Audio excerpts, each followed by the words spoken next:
श्री चंद्रशेखर जी। माननीय सभापति जी, जय भीम। बहुजन समाज में जन्मे सभी संतों, गुरुओं, महान पुरुषों को नमन करता हूं, जिनमें महात्मा ज्योतिबा फूले, डॉक्टर बाबा साहब अम्बेडकर और मान्यवर काशीराम साहब को मैं याद भी करता हूं आज के दिन पर। साथ साथ नगीना की महान जनता और भीम आर्मी और हमारी पार्टी आज़ाद समाज पार्टी काशीराम के साथियों का भी धन्यवाद करता हूं।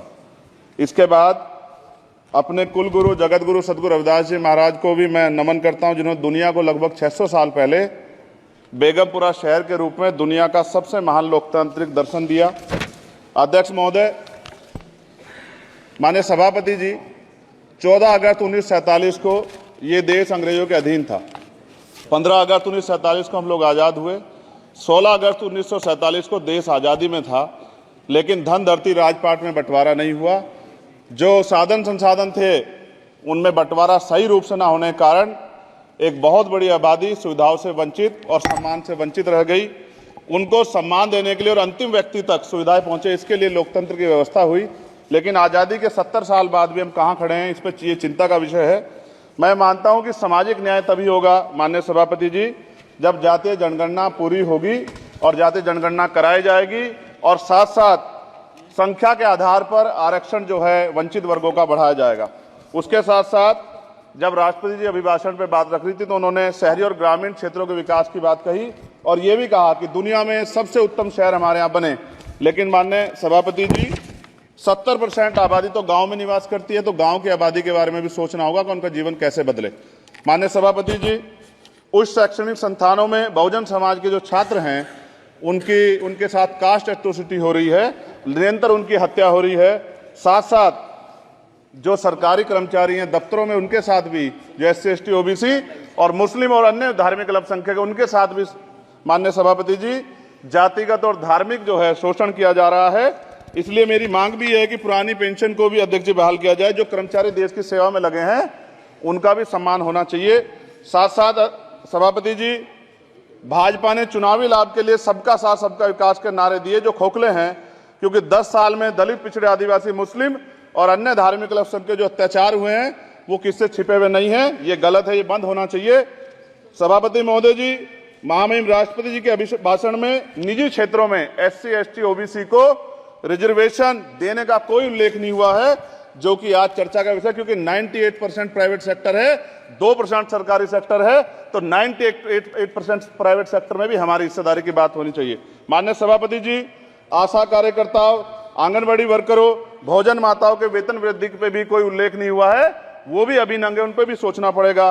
माननीय सभापति जी, जिस क्षेत्र से मैं चुन के आऊं नगीना से, वो बहुत पिछड़ा क्षेत्र है। उस क्षेत्र में कोई विशेष आर्थिक पैकेज नहीं दिया गया, रोजगार की सेवाएं नहीं है, नौजवान पलायन करता है। IIT, IIM, एम्स, केंद्रीय विद्यालय आदि शिक्षा में और चिकित्सा संस्थानों की स्थापना होनी चाहिए, जो कि नहीं है। और माननीय सभापति जी, मानसून सत्र आ गया है, मेरा क्षेत्र बाढ़ से बहुत प्रभावित है, इसलिए मैं आपसे आग्रह करूंगा कि वहां के लोगों को बाढ़ से निजात दिलाई जाए। माननीय सभापति जी, चीन हमें आंख दिखा रहा है और लगातार हमारे देश की सीमाओं में घुसपैठ कर रहा है, इसलिए अग्निवीर योजना को हटाकर पुनः सेना भर्ती शुरू की जाए और साथ साथ भारत की सबसे प्राचीन व बहादुर रेजिमेंट में से एक चमार रेजिमेंट को पुनः बहाल करा जाए, ऐसा भी मेरा आपसे आग्रह है।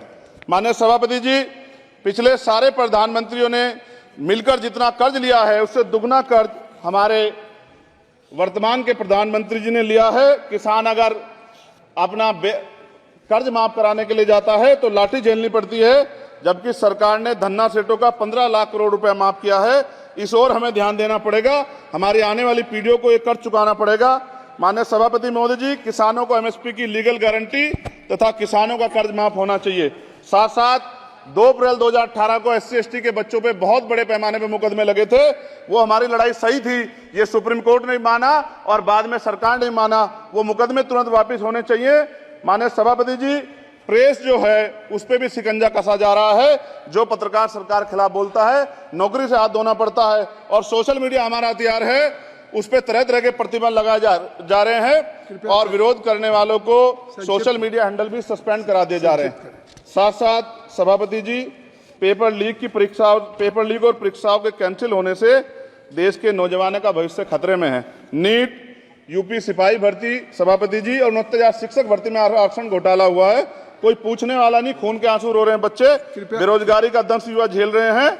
इसलिए मेरा आग्रह है कि युवाओं के लिए कृपया समाप्त करें चंद्रशेखर। माननीय सभापति जी, मैं पहली बार बोल रहा हूं, आप कहेंगे मैं बैठ जाऊंगा, मैं आपकी बात, मैं संवैधानिक मर्यादा का पालन करूंगा, मगर हम तो माननीय सभापति जी सुन ही रहे हैं। आप बोलिए, 1 मिनट। धन्यवाद, धन्यवाद। 1 मिनट और बोलिए। अध्यक्ष सभापति जी, नारी सम्मान की बात करने वाली सरकार, हमने मणिपुर देखा सर, हमने पहलवान बेटियों का हर्ष देखा सर, और हमने सर हाथरस की बेटी का हर्ष देखा सर, और हाथरस के परिवार को जो वादा किया था सरकार ने वो भी पूरा नहीं किया। और महिलाओं में भी, स्पेशली दलित, पिछड़े और मुस्लिम वर्ग की, आदिवासी वर्ग की महिलाओं के साथ आज भी एनसीआरबी का डाटा कहता है सर, जो जुल्म हो रहा है वो सहनीय नहीं है सर। साथ साथ कोविड में तैरती, हमने कोविड में बहुत सुना सर, कोविड में तैरती लाशें भी गंगा में हमने देखी है सर, और मजदूरों का हाल भी हमने देखा है। सभापति जी, बस सब समाप्त कर रहा हूं। नोटबंदी पे छोटे मजले उद्योग की जो कमर टूटी वो भी हमने देखी है। सभापति जी, शैक्षणिक संस्थानों, विश्वविद्यालयों में, चिकित्सा संस्थानों में ओबीसी एसटी के योग्य अभ्यर्थी को एनएफएस करके जिस तरह निकाला जा रहा है, लेटरल एंट्री करके जिस तरह हमारे रास्ते बंद किए जा रहे, ये भी हम देख रहे हैं सभापति जी। साथ साथ मेरा ये कहना है सर, ये सबका इशू है कि प्राइवेट कर्मचारी सर और सरकारी भी कई जगह पे 8 से ज्यादा घंटों से काम करते हैं, और उनको जो सर उचित वेतन भी नहीं मिलता, तो न्यूनतम वेतन 20,000 रुपए तय हो और 24 घंटे की ड्यूटी। उदाहरण के तौर पे यूपी पुलिस सर बहुत पूरा काम करते हैं वो लोग, वो राज्य के विषय हैं। आप यहाँ सर मैं आपके राज्य सरकार के लिए भी आपके संज्ञान में डाल रहा हूँ। विषय सर पुलिस सब जगह है सर, लेकिन सवाल ये है सर, बहुत पसीना बातें हैं, 8 घंटे की ड्यूटी और वेतन विसंगति, बॉर्डर स्कीम से उनको जो है बाहर